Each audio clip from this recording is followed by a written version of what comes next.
नव्या करारामधून इपिस्तला स्तोत्र याचा 4था अध्याय आणि 1 ते 16 ही वचने आजच्या मनासाठी आहे आणि वाचन सागर सिद्धे पाहायचं. नव्या करारामधून इपिस्तला स्तोत्र त्याचा 4था अध्याय 1 ते 16 ही वचने.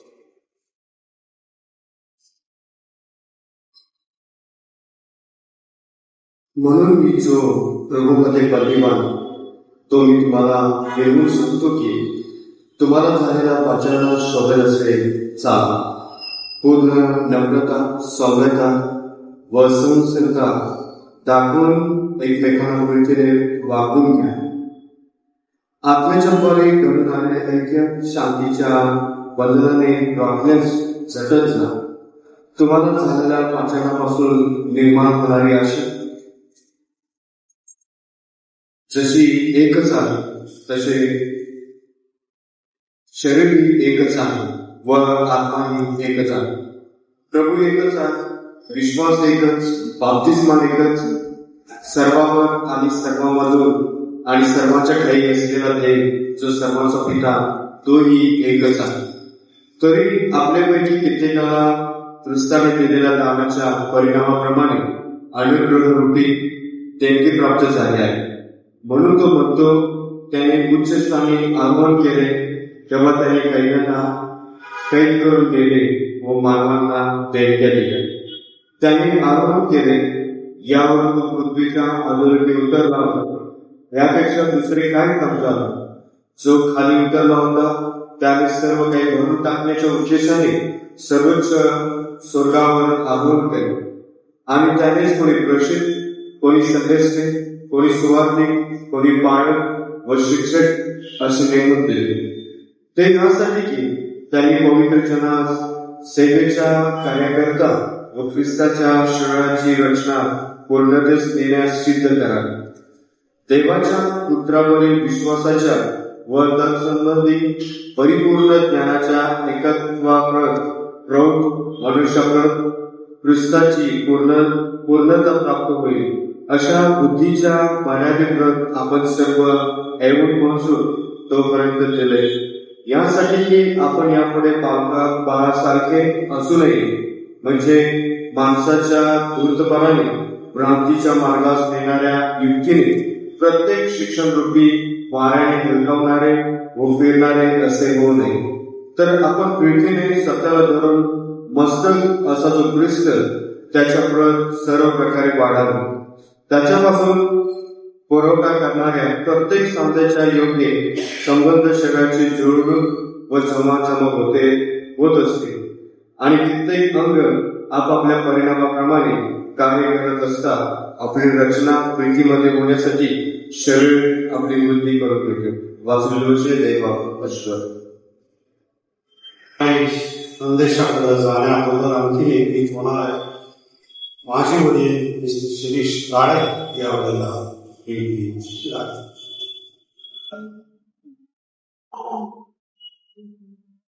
प्रथमतः सर्वांना ख्रिस्ताला सलाम. गेले 139 वर्ष प्रभूंनी या मंदिराचा सांभाळ केला, प्रतिपाळ केला आणि विशेष करून ज्या ज्या सेवकांनी, ज्या ज्या याचकांनी, ज्या ज्या पालकांनी या ठिकाणी सेवा बजावली आणि जे बनवत आहेत त्या सर्वांना ख्रिस्तापूर्वक मी त्यांचं वंदन करतो. अशासाठी की त्यांची आठवण करणं नक्कीच गरजेचं आहे.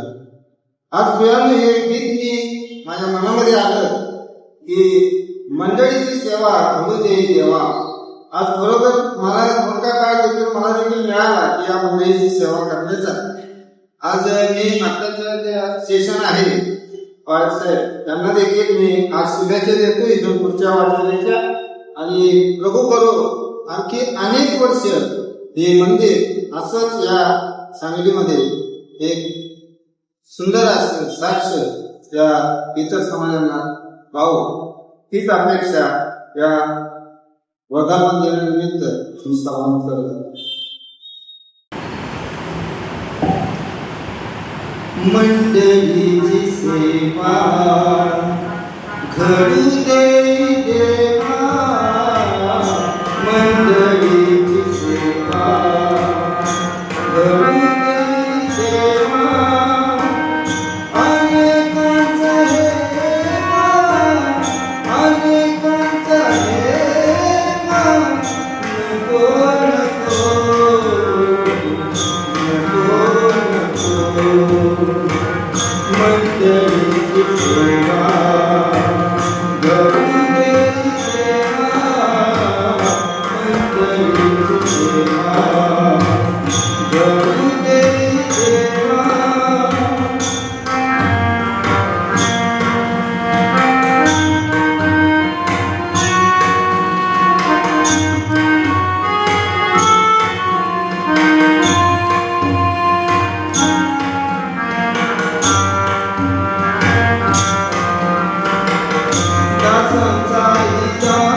परमेश्वराच्या नावाला मान महिमा आणि गौरव देतो. याकरिताच की स्वामी मंदिरचे आज 139 वर्ष पूर्ण होत आहे. आजच्या या भक्ती प्रसंगी मी आपल्या सर्वांचं यावेळेला स्वागत करेन. परमेश्वराच्या नावाला मान महिमा आणि गौरव अतिशय गांभीर्यानं पाहत आहोत. देवाचा गौरव करीत आहोत, कारण या मंदिरमध्ये अनेकांना परमेश्वरानं आशीर्वादित केलं. अनेकांचं दुःख प्रभूचं वचन त्याने आम्हासाठी आणलेलं आहे. ते आम्हासाठी घेण्यासाठी त्यांना विनंती करते.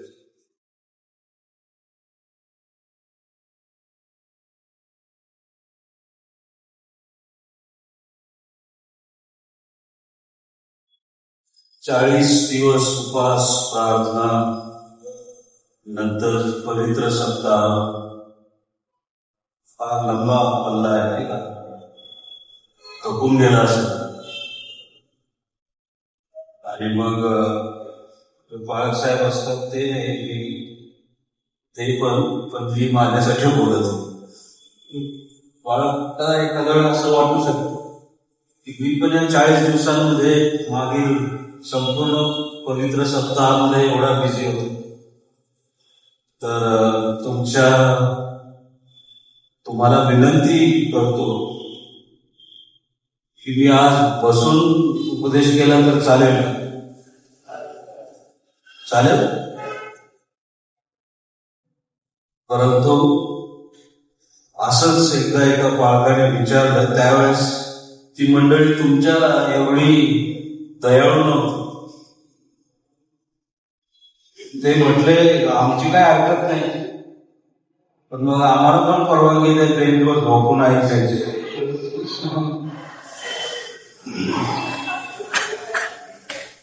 त्यांनी लगेच आपले रिक्वेस्ट मागे घेतली.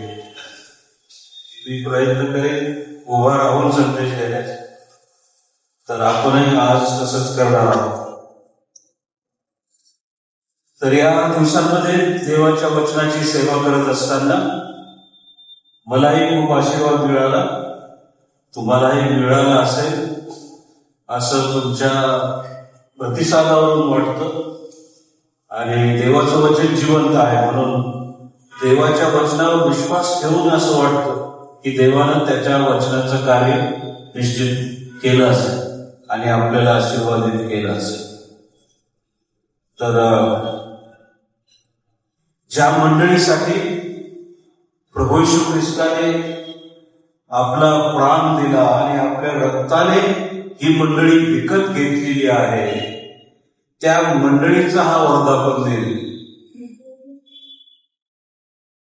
म्हणजे अशी देवाची वधू, ख्रिस्ताची वधू प्रस्थापित व्हावी, ख्रिस्ताची मंडळी प्रस्थापित व्हावी, म्हणून देवाचा हा सर्व खटाटो.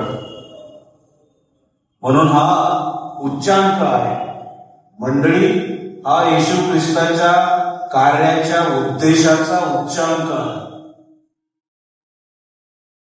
मी माझी मंडळी रचेन.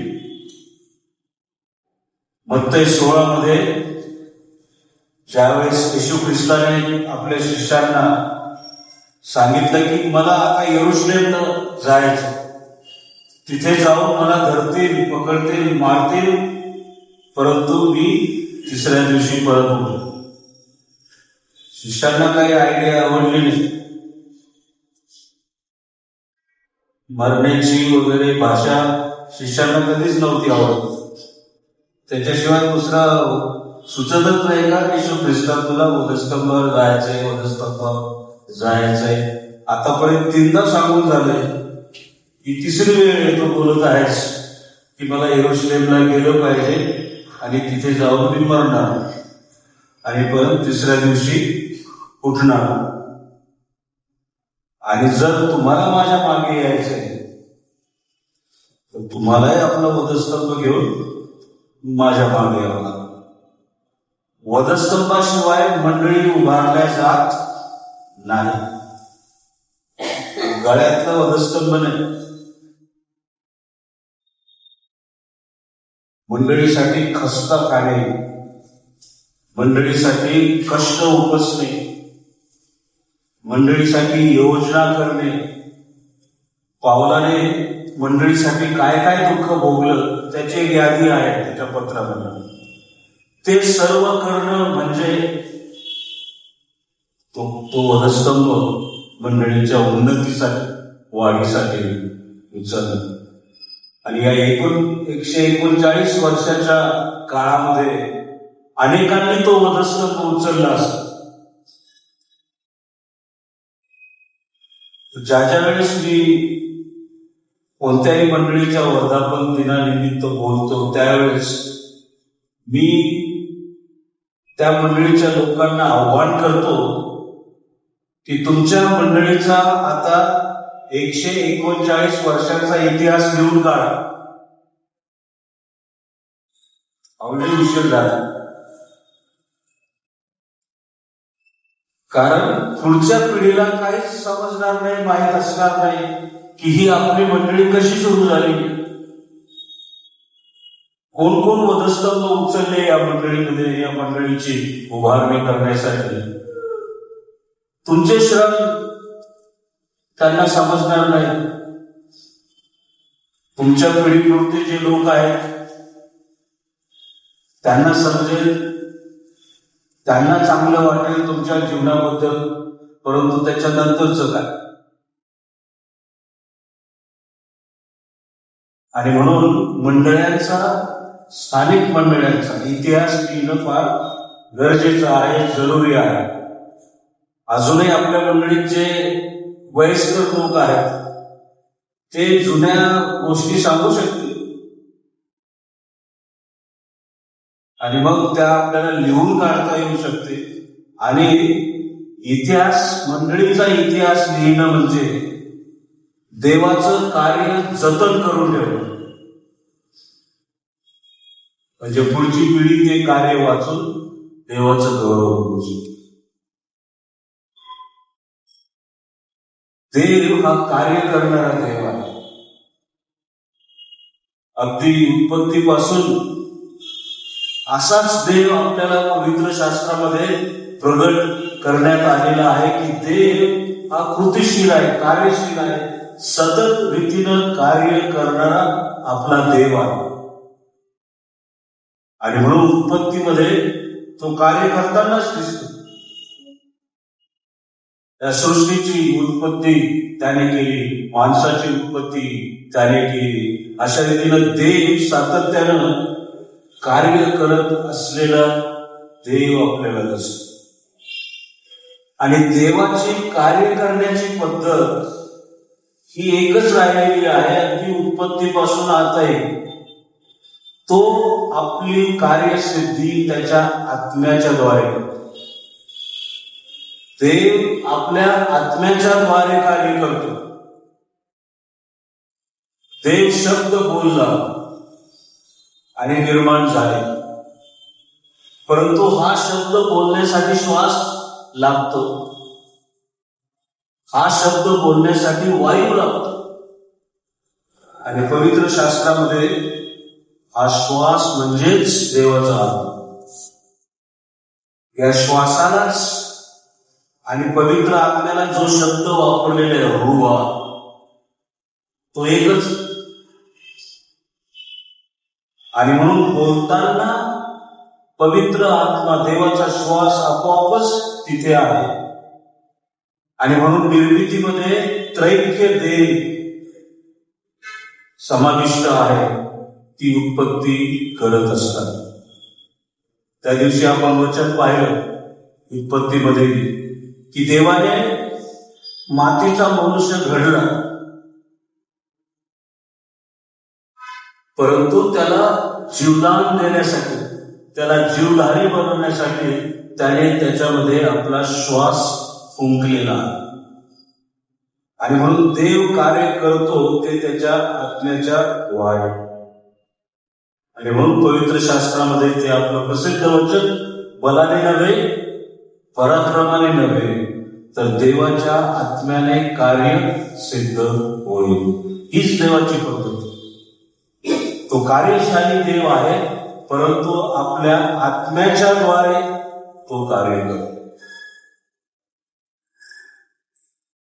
त्याच आत्म्याच्या द्वारे त्याने आपला एकुलता एक पुत्र येशू ख्रिस्त या जगामध्ये पाठवला.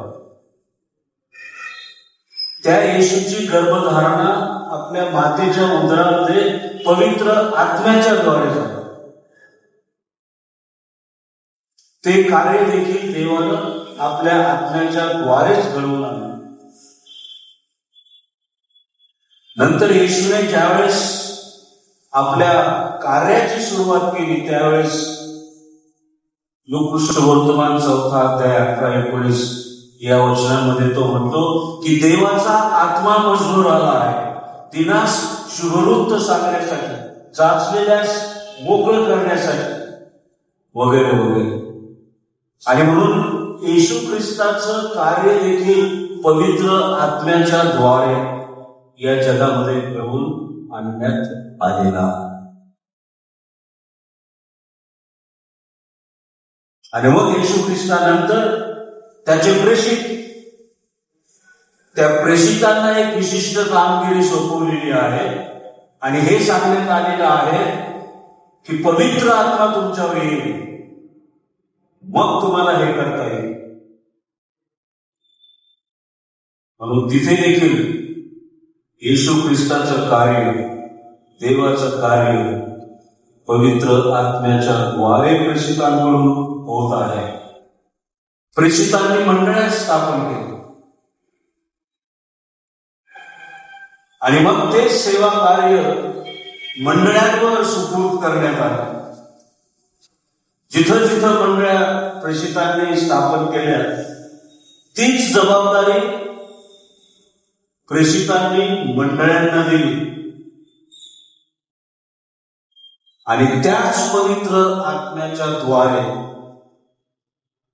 मंडळांच्या द्वारे देवाचं कार्य सुरू झालं. जे पहिले मिशनरी पहिल्या शतकामध्ये पाऊल आणि बर्नबा अंतियोकिया येथील मंडळी झाली. पवित्र आत्म्याने मंडळीतील पुढाऱ्यांना सांगितलं की पाऊल आणि बर्नबा यांना तुम्ही वेगळं करून ठेवा, सुवार्ता प्रसाराच्या कामासाठी, नवीन मंडळांची स्थापना करण्याच्या कामासाठी मी त्यासाठीच त्यांना निवडलेलं आहे. आणि म्हणून ही कामगिरी मंडळीच्या द्वारे पवित्र आत्मा आता करून घेतात आणि ते केव्हापासून सुरू झालं ते आतापर्यंत चालू आहे. आणि म्हणून आज या वर्धापन दिनानिमित्ताने आपल्या मंडळीला समजून घ्यायचं की आपल्याला दिलेली कामगिरी काय आहे, की जे अगदी देवापासून, येशूपासून, प्रेषितांपासून, मंडळांपासून सुरुवातीच्या आपल्यापर्यंत पोहोचलेली आहे. काय आहे ती जबाबदारी? ही जबाबदारी दुसरी तिसरी काही नसून येशू ख्रिस्ताने शिष्यांना जी जबाबदारी दिली, प्रेषितांना जी जबाबदारी दिली, तीच ती जबाबदारी. आणि ही जबाबदारी देवाने येशूला दिलेल्या जबाबदारीपासून काही वेगळी नव्हती. प्रेषितांच्या कृत्यामध्ये एक वचन आहे, ते कधीच विसरू नका. ऐतिहासिक दृष्टीनं ते अत्यंत महत्वाचं आहे. पहिला अध्याय,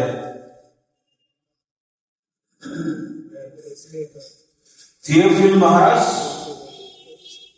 येशूने जे प्रेषित निवडले होते त्यांना पवित्र आत्म्याच्या द्वारे आज्ञा केल्यानंतर तो वर घेतला गेला. त्या दिवसापर्यंत त्याने जे जे कराव्यास व शिकवाव्यास आरंभिले होते त्या सर्वांविषयी पहिला ग्रंथ लिहिला. 2 गोष्टी लूक एकत्र आणत आहेत. एकच लेखक आहे परंतु 2 वेगवेगळे ग्रंथ लिहितात आणि हे दोन्ही ग्रंथ तो एकाच व्यक्तीला पाठवत आहे, थिओफिलस महाराज. पहिला ग्रंथ जो मी लिहिला तो जे कार्य येशूने या जगामध्ये कराव्यास आरंभिले त्याविषयीचा ग्रंथ होता. आता दुसरा ग्रंथ मी जो लिहित आहे तो म्हणजे येशूच्या प्रेषितांनी पवित्र आत्म्याच्या द्वारे जे येशूचं कार्य पुढे नेलं त्याविषयीचा ग्रंथ मी लिहिला. आणि म्हणून येशूचं कार्य, प्रेषितांचं कार्य आणि मंडळांचं कार्य हे एकच आहे. तेच कार्य मंडळात पुढे नेत आहे, त्याच पवित्र आत्म्याच्या सामर्थ्य मार्गदर्शक आहे. आणि म्हणून आज देखील आपल्याकडे जी कामगिरी येशू ख्रिस्तानं दिलेली आहे ती प्रेषितांच्या कामगिरीपेक्षा वेगळी नाही. आणि ती देखील पवित्र आत्म्याद्वारेच केली जाते. आणि येशूनं ती कशी केली, प्रेषितांनी कशी केली, याचे दोन्ही ग्रंथ लुकाने लिहून ठेवलेले आहेत. लूक शुभवर्तमान आणि प्रेषितांची कृत्ये, मोठा धडा. त्याच्यामधून आम्हाला हा शिकायचा आहे. लुकाने जे काम केलं ते आपण केलं नाही. जसं लुकाने मंडळीचा इतिहास लिहून ठेवला की प्रेषितांनी मंडळ्या कशा प्रस्थापित केल्या, आपण करत राहिलो आणि विसरत राहिलो काय केलंय आपण. ही मंडळी कशी सुरू झाली, या मंडळीचा पहिला बाप्तिस्मा कोणाचा झाला, या मंडळीत पहिले पालक कोण होते, हा इतिहास आहे का आपल्या स्मरणामध्ये किंवा कोणाच्या तरी लिखाणामध्ये. मंडळांचा इतिहास लिहून ठेवणं ही पवित्र शास्त्रीय पद्धत आहे. लुकाने जसं केलं त्यानं लिहिलं म्हणून आज आपल्याला ठाऊक आहे ही मंडळी कशी उभी राहिली, ती मंडळी कोणी स्थापन केली वगैरे वगैरे. प्रेषितांची कृत्ये आपल्याला ठाऊक नसते जर लुकानं लिहून ठेवले नसते. आणि सांगली येथील सांगलीची मंडळी कशी उदयास आली, कशी भरभराटीस आली हे पुढच्या पिढीला समजणार नाही जर आपण ते लिहून काढलं नाही.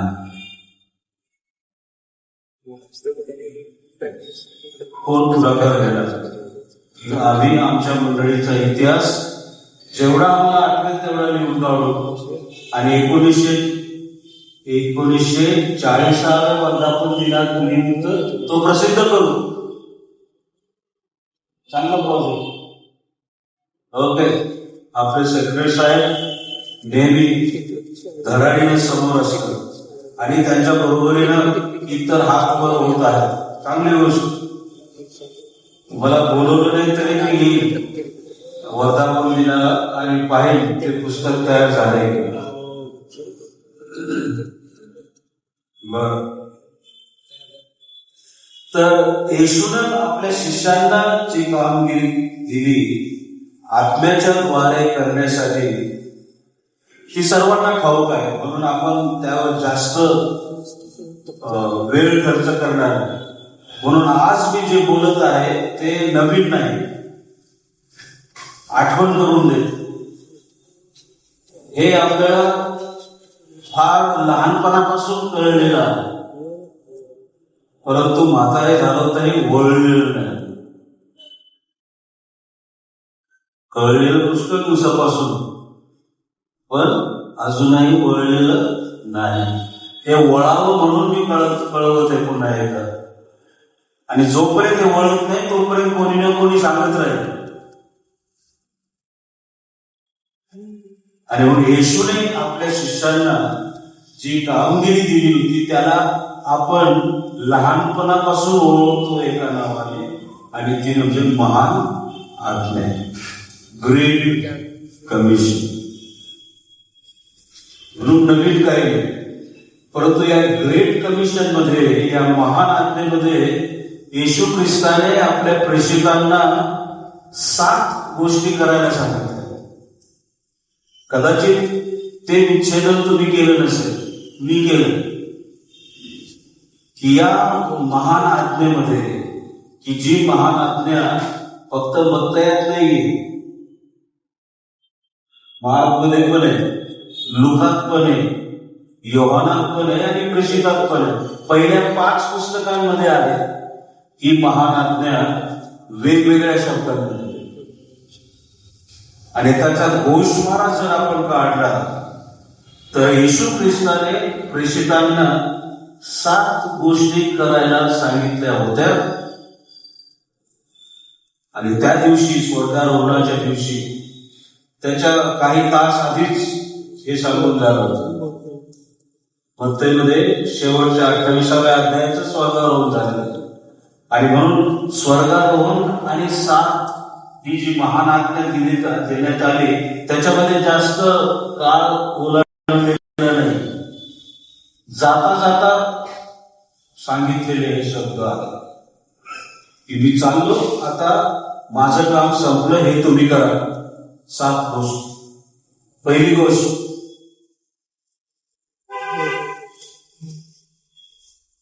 पुनरुत्थानाची जी साक्ष आहे, वधस्तंभाची जी सुवार्ता आहे, ती सांगण्यासाठी मंडळीतून लोक जाणे आणि मंडळीने त्या लोकांना पाठवणे ही पहिली जबाबदारी. तुम्ही माझे साक्षी व्हा. आपण पाहिलं की साक्ष ही दिल्या गेलीच पाहिजे. आपण सांगणार नाही तर बाहेरच्या लोकांना समजणार नाही.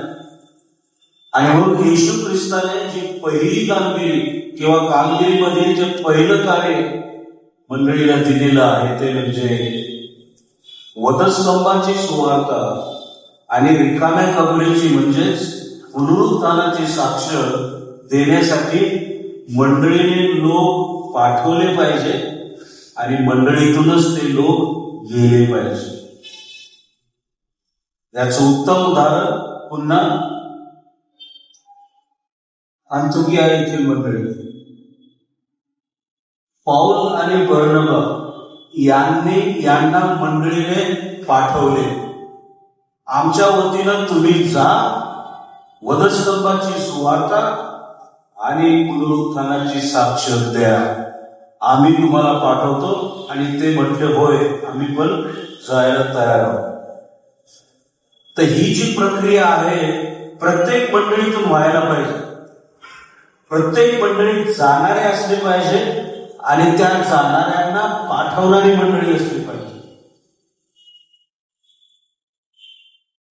पाठवणारी मंडळी म्हणजे तुम्ही जा, आम्ही तुमच्या पाठीशी आहोत. आणि ज्यावेळेस ते गेले, पहिल्या फेरीनंतर परत आले आणि मग परत दुसऱ्या फेरीवर गेले, त्यावेळेस एक शब्द वापरलेला आहे. तुम्हाला तो चांगला समजेल की पौल आणि बर्नबा यांनी परत सुवार्ता फेरीवर जावं म्हणून मंडळीतील लोकांनी काही दिवस त्यांना तिथं ठेवून घेतल्यानंतर त्यांची बोळवण केली. हा शब्द वापरला. बोळवणीत काय असतं? बोळवण पुन्हा माहेरी आलोच आपण. माहेरी आल्यानंतर बोळवण करून पाठवले जातं.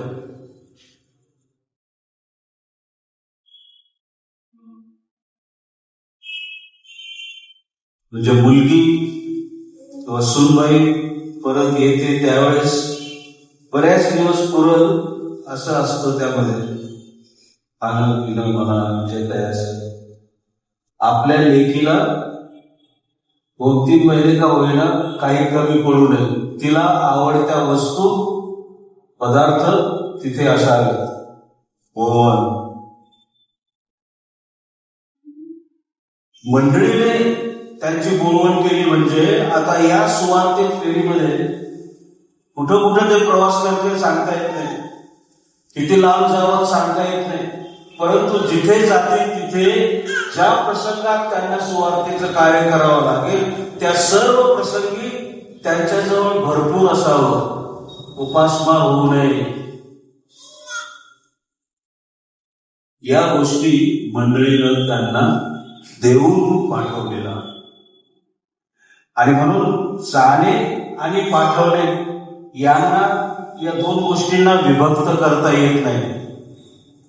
मंडळी जाणारेही पाहिजे, परंतु त्या जाणाऱ्यांना पाठवणारेही पाहिजे, नाही तर कोणी जाणार नाही.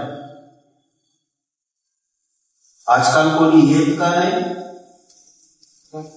कारण पाठवण्यासाठीच कोणी नाही.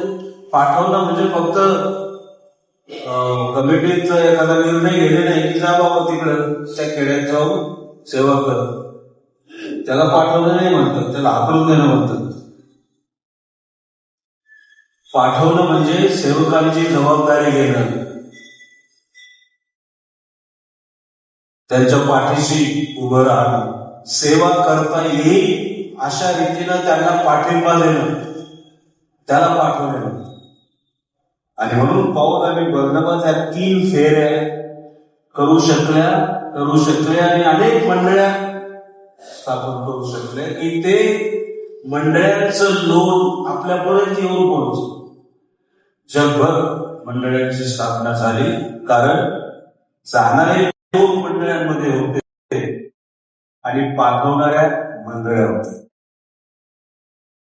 तर ती पहिली कृती आपल्याला करायची. 1940 पर्यंत झालं असं, ज्या अंतुकिया मंडळीने नंतर या 3 फेऱ्यांमध्ये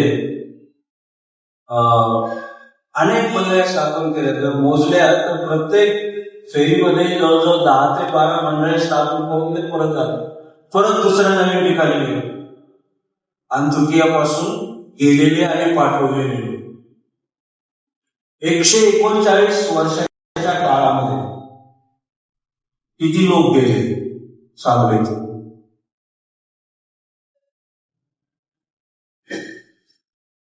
तुम्हाला जायचं? मी काहीतरी पुरवत आहात, कदाचित ते महत्वाचं असेल ऐकण्यासाठी. बोला.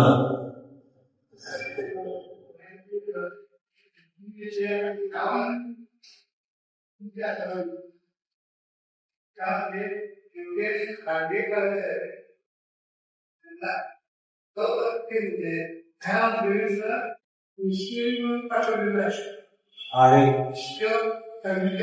म्हणजे सांगली मंडळीची गोष्ट करत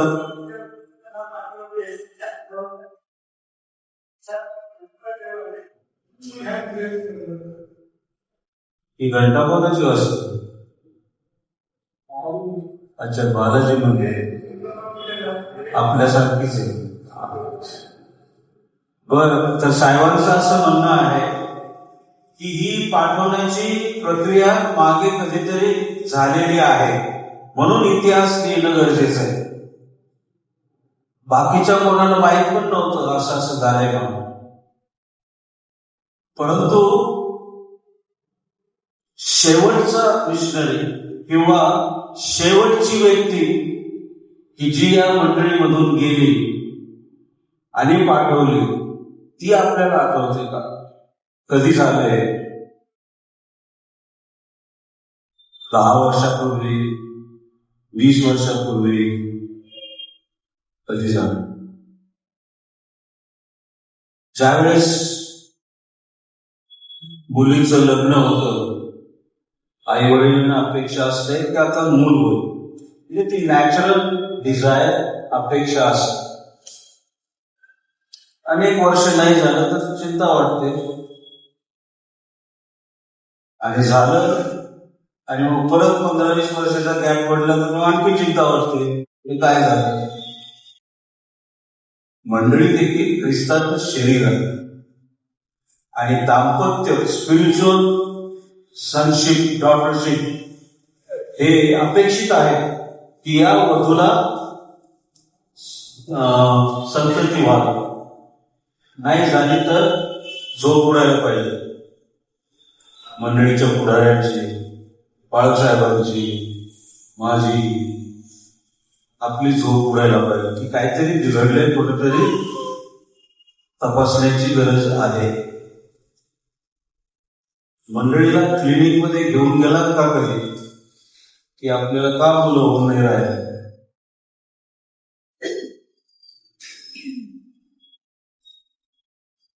आपली मंडळी वाचवती तर नाही, त्याच्यावर पण उपाय निघाले बाहेर. मग या स्पिरिच्युअल वधूसाठी उपाय नसेल?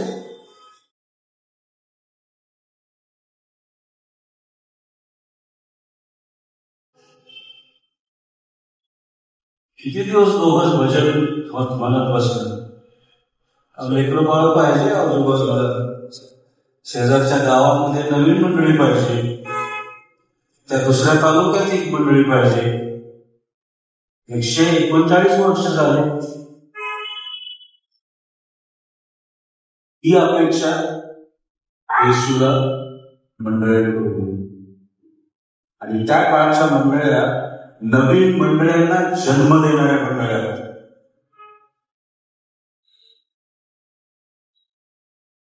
त्या मंडळ्या आपलं म्हातारपण साजरं करणाऱ्या मंडळ्या होत्या की मी आता 100 वर्षाची झाले, पण एकही बाळ नाही, एकही मुलं नाही, आनंद करा, उत्सव करा, ही 100 वर्षाची झाली. सेंटेनरीमध्ये मला बोलावलं होतं, बोलत नाही, ज्यावेळी बोलायचं असतं त्यावेळी बोल. त्या सेंटेनरीमध्ये 100 वर्ष साजरे करायचे म्हणून सेलिब्रेशन, हजारो रुपयांचा खर्च, डेकोरेशन, सारं. पहिल्याच संदेशामध्ये मी प्रश्न विचारला, तुम्हाला एवढा आनंद झालाय कशासाठी, काय साजरं करत आहात? त्या एखादं उदाहरण एकच होतं, आम्हाला 100 वर्ष पूर्ण झाले. मिशनरी कधी गेले इथून? मिशनरी झाला पुष्कळ वर्ष झालं, 50 सालीच गेले. मग 50 पासून आतापर्यंत त्यांनी ज्या मंडळ्या सोडल्या आणि गेले त्या मंडळी किती होत्या? 16. ठीक आहे, मग 50 ते आतापर्यंत 17वी मंडळी झाली का? नाही.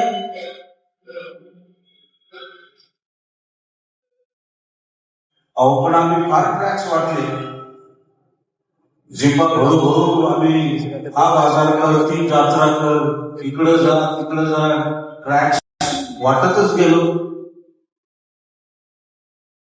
अहो, येशूनं मंडळ्या स्थापन करायला सांगितलं, ट्रॅक्स वाटायला नाही सांगितलं. आपले सुवार्ता प्रसार हे मंडळी रोपणाच्या दृष्टांताशिवाय झालेला सुवार्ता प्रसार. फक्त हिंडत राहायचं शबनम बॅग घेऊन.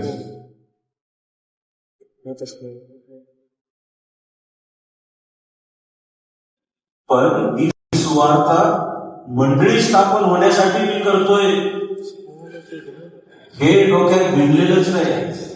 मंडळी रोपणाकडे घेऊन न जाणारा सुवार्ता प्रसार ही व्यर्थ धावपळ आहे.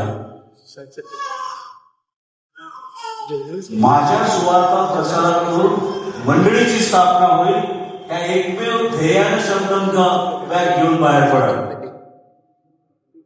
नाही तर कांदे बटाटे घेऊनच घरी या.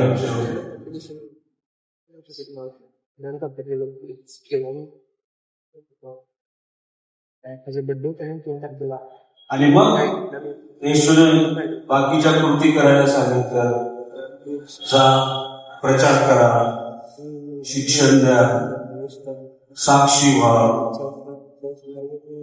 बाप्तिस्मा करा, मंडळांचं रोपण करा, शिष्य बनवा. अशा 7 गोष्टी आहेत त्या आज्ञेमध्ये. बाप्तिस्मा देखील द्या.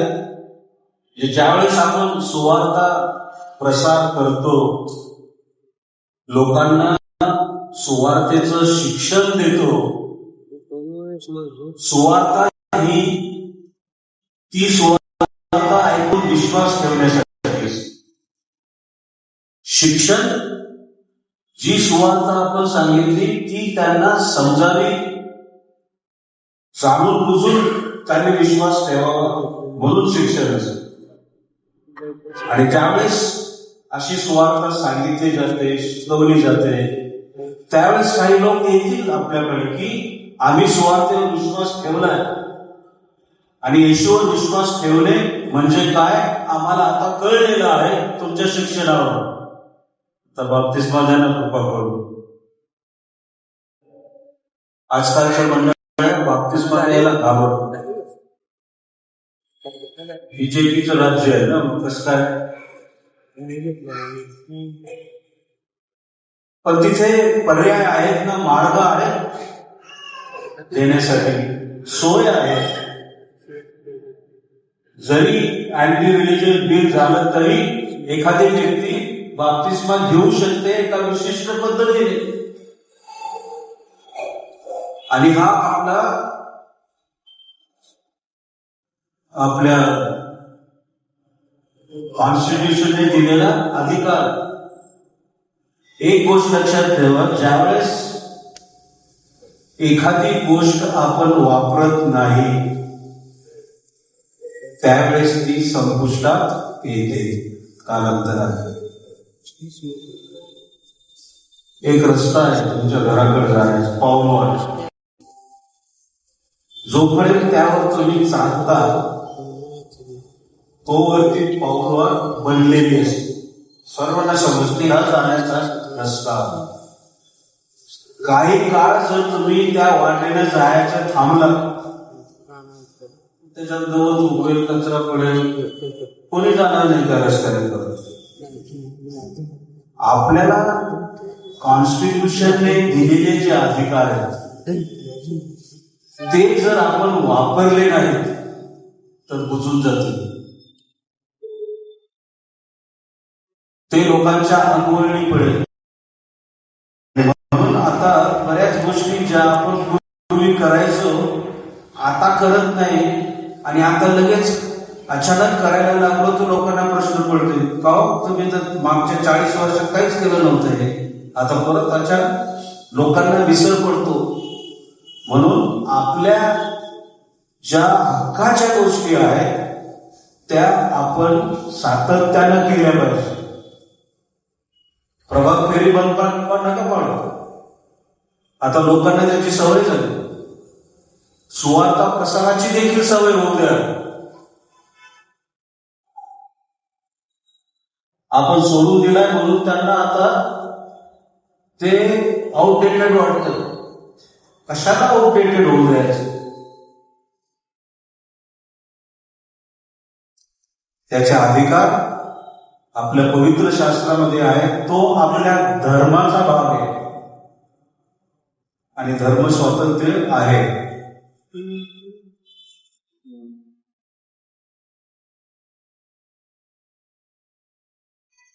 माझ्या चर्चमध्ये पुण्याला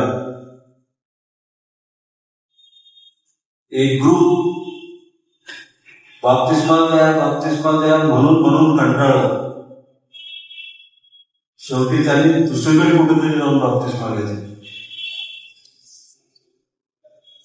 बाळासाहेबांना वाटत होतं की अरे बापरे, हे तर वेगळेच लोक दिसतात, वेगळाच चेहरा वगैरे वगैरे, हे आपल्या चर्चमध्ये काही सूट होत नाही.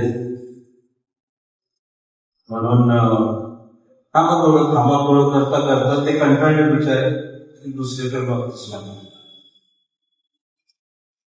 योग्य रीतीनं योग्य पद्धतीनं लीगली आपण ते दिले पाहिजे. त्या देवाने दिलेल्या अधिकारापासून आपण कोणाला वंचित ठेवू.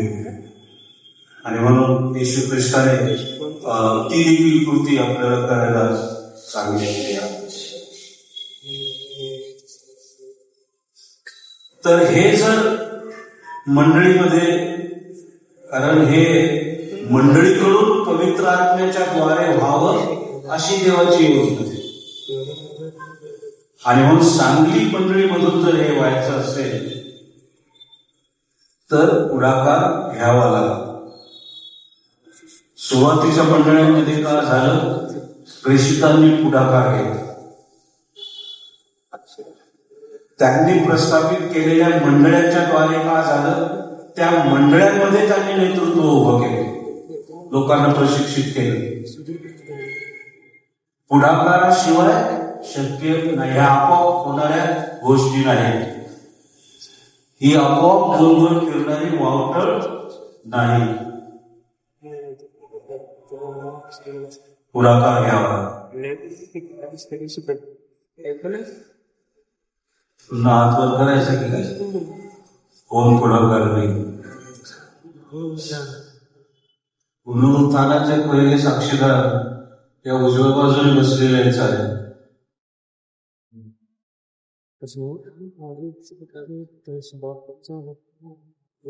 म्हणून मंडळी पहिल्याच होणाऱ्या गोष्टी कदाचित स्त्रियांनाच कराव्या लागतात. मग आम्ही येऊ तुमच्या मागे मागतो.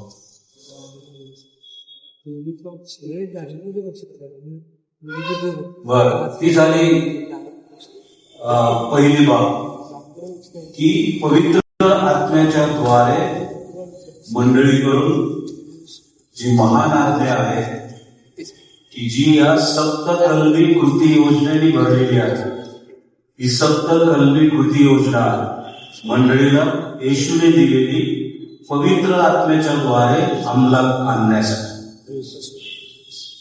दुसरी गोष्ट जी येशू ख्रिस्ताने केली मंडळीच्या बाबतीत,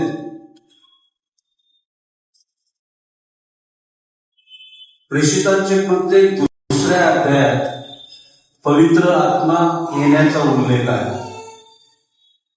पवित्र आत्मा 50व्या दिवशी त्यांच्यावर उतरला. पावलाने तोच धागा पकडलेला आहे. पवित्र आत्मा उतरला आणि मंडळीच्या द्वारे ही सप्तकल्पी कृती योजना अंमलात पवित्र आत्म्याच्या द्वारे आणल्या जाते. पण आणखी एक गोष्ट व्हावी असं पाऊल सांगतात. कारण पवित्र आत्म्याने आणखी एक गोष्ट केली आणि ती म्हणजे विश्वासणाऱ्यांना देणग्या दिली. इफिस 4 मध्ये आपण वाचतो.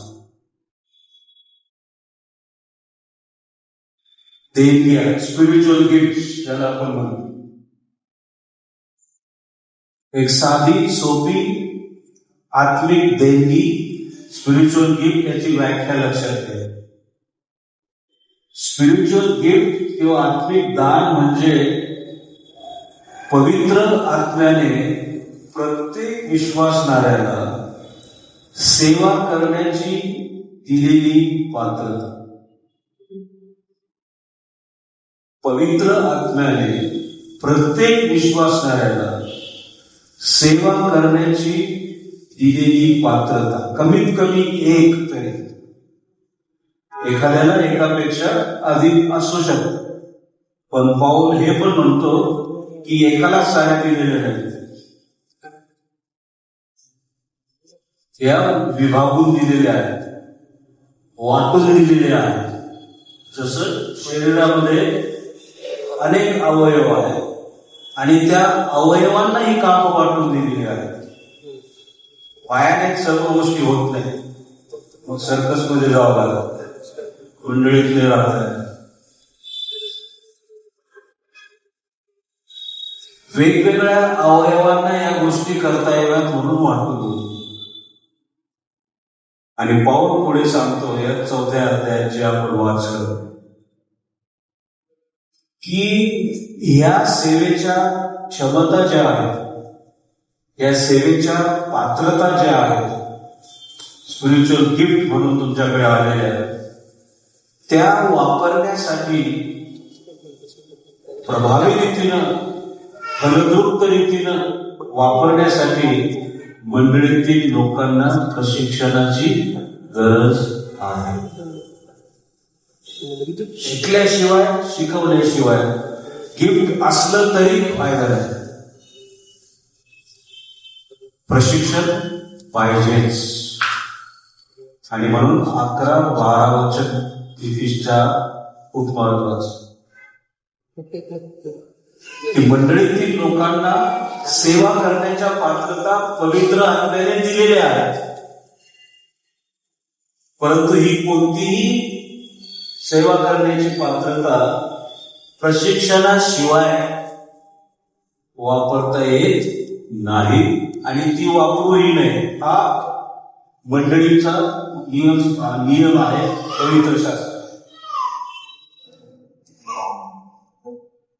आणि पौलाने आपल्या सहकार्यांना बचावून सांगितलं होतं, तुम्ही ज्यावेळेस पुढारी नेमता लक्षात ठेवा, तो न शिका नसावा, शिकलेला पाहिजे. आणि ते नवा शिकलेला अनुभव पाहिजे. आणि म्हणून प्रशिक्षणाला पवित्र शास्त्रात खूप महत्व आहे.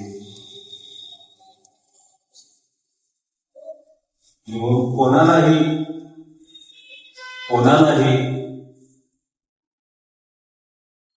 सेवेचं पुढारीपण देऊ नका जर प्रशिक्षण नसेल तर.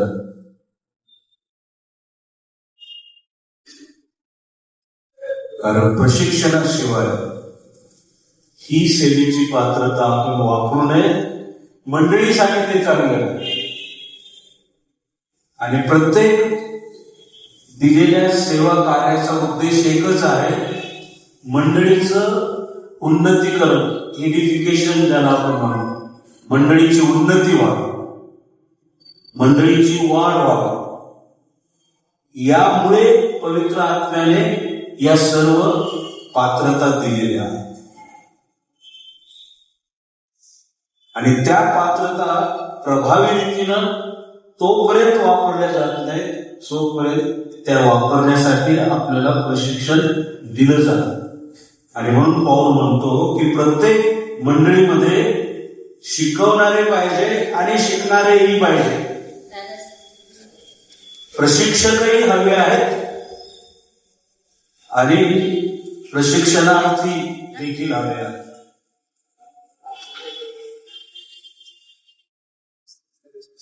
आणि त्यासाठी आपल्याला मंडळीमध्ये तशी तरतूद केली पाहिजे. पाऊल या गोष्टी तुम्ही निर्माण करा असं म्हणत नाही. तो आपल्याला जाणीव करून देतो की सेवेच्या पात्रता पवित्र आत्म्याने मंडळीमध्ये ऑलरेडी दिलेल्या आहेत. त्या वापरता याव्यात म्हणून तुम्ही प्रशिक्षणाची व्यवस्था करा. आणि तो म्हणतो प्रशिक्षकही केलेले आहेत. त्यानेच कोणी प्रेषित, कोणी पाळक, कोणी सुवार्तिक हे प्रशिक्षक आहेत. आणि मग त्यांनी मंडळीतील लोकांना सुसज्ज करावं यासाठी ते लोक दिलेले आहेत मंडळी. तर ही जी प्रशिक्षणाची सोय आहे ती पवित्र आत्म्याच्या द्वारे देवाने प्रत्येक स्थानिक मंडळीमध्ये करून ठेवलेली आहे. मंडळी हीच देवाची सेमिनरी आहे. तसं पाहिलं तर तुम्हाला बाहेरच्या कोणत्याही सेमिनरीत जायची गरज नाही मंडळीच्या गरजा भागवण्यासाठी. मंडळीमध्ये ज्या लोकांच्या गरजा आहेत आध्यात्मिक, सामाजिक, ते मंडळीतील लोकच भागवू शकतात. पण शिकवणारे आणि शिकणारे दोन्हीही आपल्या मंडळीत पाहिजे आहेत. आणि ते आहेत त्यांना आपल्याला चालतं, बोलतं, वापरणं, करणं गरजेचं आहे. सुरुवात करा. आणि म्हणून 1940व्या वाढदिवसासाठी आणखीन एक गोष्ट करणं गरजेचं आहे. मंडळीमध्ये प्रशिक्षणाची मोहीम, प्रशिक्षणाची सोय तरतूद सुरू करा. क्लासेस भरू द्या, लोकांना प्रशिक्षण द्या. आणि पावलाने म्हटलं की मंडळीमध्ये पवित्र आत्म्याने जी वेगवेगळी सेवेची दान दिलेली आहे, पात्रता दिलेल्या आहे, त्या जर तुम्ही मोजल्या रोमकरासपत्र 12व्या अध्यायामध्ये, पहिले करीन 12 ते 14 अध्यायामध्ये, इफिस 4 मध्ये, पहिले पेत्र 4:11 मध्ये, या सर्व जर तुम्ही मोजले किती सेवेच्या पात्रता उदाहरणार्थ दिलेल्या आहेत. ही म्हणजे एक्झॉस्टिव्ह लिस्ट नाहीये, म्हणजे आता याच्या पुढे नाही असं नाही. उदाहरणात आपण दिलेल्या 30 पात्रता, 30, आणि या 30 पात्रतांचं जर आपण विश्लेषण केलं, विभाजन, क्लासिफिकेशन, तर 7 डिपार्टमेंट्स तयार होतात. पहिलं डिपार्टमेंट सुवार्ता प्रसारात्मक सेवेचं डिपार्टमेंट. हे 30 वेगवेगळ्या सेवेच्या पात्रता आहेत. या जर विभागल्या तर या 7 क्षेत्रांमध्ये त्या विभागल्या जाऊ शकतात. सुवार्ता प्रसारात्मक सेवा. दुसरा विभाग शारीरिक आरोग्य देण्याच्या सेवा. तिसरा विभाग सल्ला मसलत, उपदेश, काउन्सिलिंगचं डिपार्टमेंट, ते तिथे आहे. चौथा विभाग सामाजिक सेवा. पाचवा विभाग पुढारीपण देण्याच्या सेवा, पुढारीपण, नेतृत्व देण्याच्या सेवा. सहावा विभाग आहे वचनाच्या संबंधित सेवा, प्रीचिंग, टीचिंग, उपदेश करणे, संदेश देणे, हा एक विभाग आहे. आणि 7वा विभाग म्हणजे पाळकीय सेवा. पावलाच्या पद्धतीनं पाळकीय सेवा म्हणजे पाळकपणाचा हुद्दा नव्हे, की तुम्हाला कुठूनतरी अपॉइंटमेंट लेटर येतं की तुम्ही या मंडळीची पाळक आहात. ती व्यवस्थापनाची बाजू झाली. त्या पाळकाबद्दल पाऊल बोलत नाही. पाऊल बोलत आहे पाळकीय सेवेबद्दल, शेफर्डिंग. म्हणजे मंडळीमध्ये जे शीप आहेत, मेंढरं आहेत, त्यांची निगा करण्याची सेवा. प्रत्येक मेंढराच्या हातपायाला पट्टी बांधण्याचं काम थोडं पाळसाहेब करणार, मंडळीतील काही लोकांना ते करावं लागतं. तर पवित्र आत्म्याने तशा प्रकारच्या सेवा करण्याची तरतूद ऑलरेडी देऊन ठेवलेली आहे. त्याला शेफर्डिंग मिनिस्ट्री म्हणतात, पाळकीय सेवा. दुखापत झाली, एखादं मेंढरू हरवलं किंवा बंड झालं तर त्याला टाळ्यावर आणत सापडते. या मेंढपाळाच्या मागे आपण गेलं पाहिजे. आणि म्हणून मंडळीमध्ये सलोखा, शिस्त हे सर्व आणण्यासाठी पाळकीय सेवा देखील दिलेली आहे. आणि म्हणून यापैकी कोणत्या तरी डिपार्टमेंटमध्ये तुम्ही मोडता, कोणतं तरी डिपार्टमेंट घ्यावं लागेल. आणि त्या डिपार्टमेंट मधल्या ज्या सेवा आहेत त्या डिपार्टमेंटच्या लोकांना करता याव्यात म्हणून त्यांना प्रशिक्षण देणं गरजेचं आहे. तर 7ही डिपार्टमेंटमध्ये प्रशिक्षण सेवा मंडळीत सुरू झाली पाहिजे. मोहम सर्वांना एकच शिकवू नका, सर्वांनाच बी कॉम्प्लेक्स नका देऊ. निदान करून द्या, जे गरज आहे औषधाची तेच द्या. 7 डिपार्टमेंट, आणि त्या डिपार्टमेंटमध्ये जे लोक मोडतात त्यांना त्या सेवेसाठी प्रशिक्षित करा. इव्हॅन्जलिझम, सुवार्थ प्रसार हे आमचं दान आहे. यासाठी देवाने आम्हाला पात्रता दिली आहे, त्याच्यामध्येच त्यांना तयार आहे. Make them expert in which God has called them. बदकाला रनिंग रेस मध्ये पाठवू नका. त्याला पाठवायचं कुठं? पोहण्यासाठी. आपण कितीतरी बदक रनिंग रेस मध्ये पाठवले आणि मग हारतात ते बिचारे.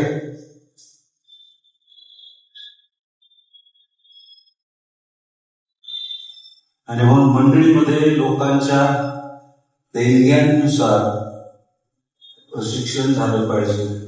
प्रशिक्षण होईल तर ते सेवा करते. तर या ज्या गोष्टी आहेत सेक्रेटरी साहेब तुम्ही नोंद करून ठेवा आणि कदाचित हे रेकॉर्ड झाला असेल तर काही लोकांना हे परत ऐकावं लागेल आणि 1940व्या वर्धापन दिनानिमित्त